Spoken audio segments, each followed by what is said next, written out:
Hi, I'm Jampu FI from the BCL, and today we are looking into what's coming up in Battlefield in 2019. On March, DICE revealed the roadmap for the rest of the year. Well, actually, they released several of those, each with minor changes, but today we are looking into the latest and the most detailed one. DICE ties all their content into their live concept called the Tides of War. When the game came out, there was a huge amount of hype around the Tides of War, but in the end, it's all stripped down to some new guns and couple of helmets. The roadmap from March starts from the Tides of War Chapter 3. That was ongoing chapter and was planned to continue all the way to the June. In this third chapter, the Royal game mode of Battlefield Firestorm got some love, and they tested out a new game mode called The Outpost. It was one peculiar game mode. The idea was to build these radio masts instead of capturing flags. You conquered a capture point by building your mast on it, and you had to both protect your own masts and try to destroy the enemy ones. The building was done by using the building mechanics in the game.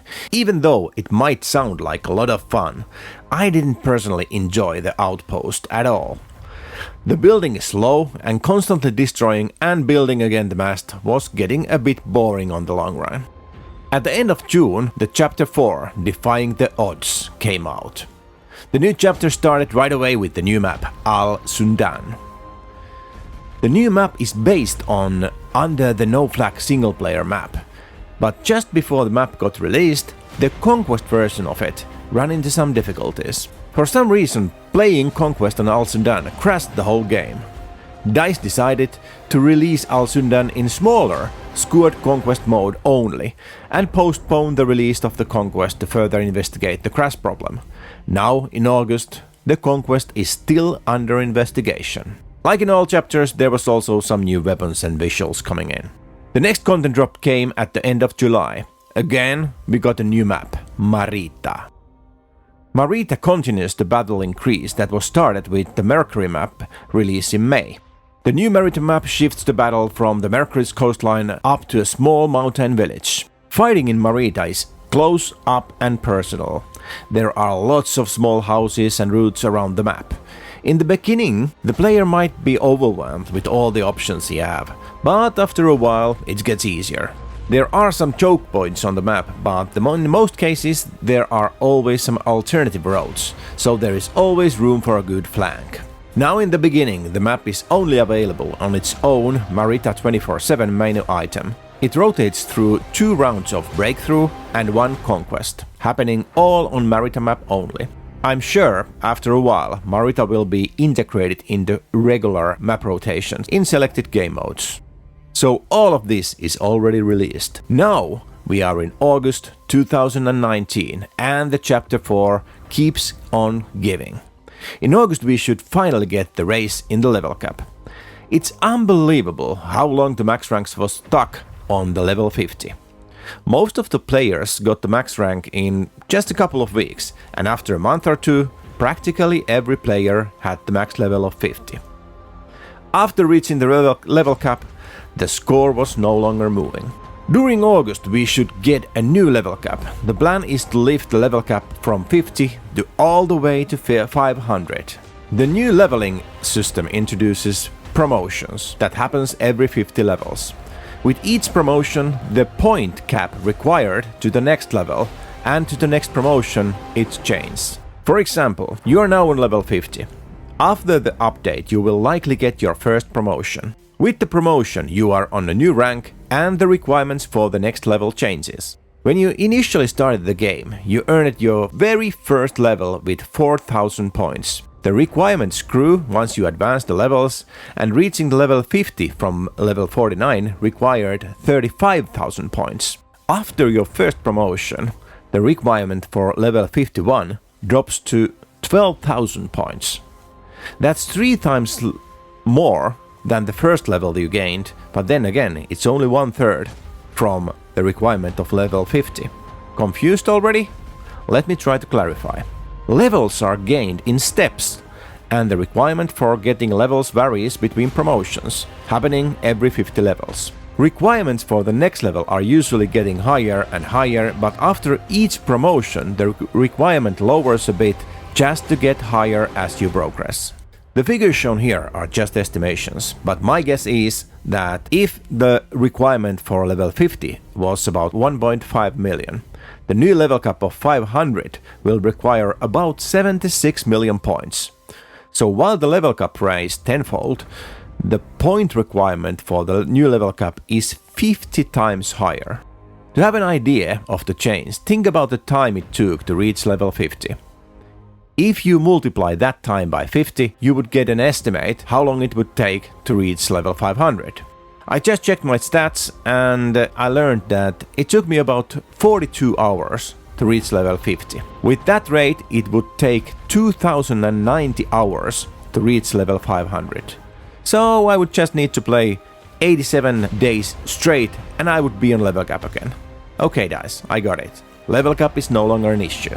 Now all that leveling stuff was just a pure speculation. I don't have any idea what it will be when it actually lands. And we are still in October. We should be getting 2 new maps, Provence and Lofoten Islands.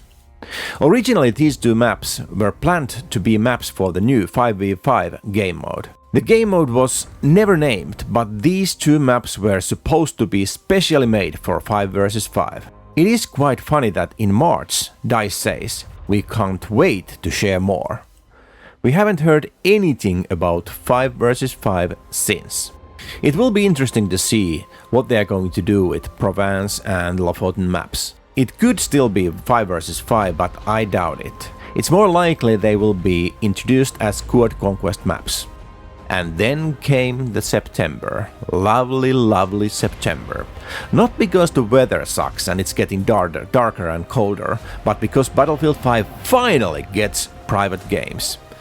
This is probably not the top of every player's wishlist, but for me as an event organizer and competitive player, it's more important than Christmas. In past, the RSP, the rental server program, has always been part of Battlefield games.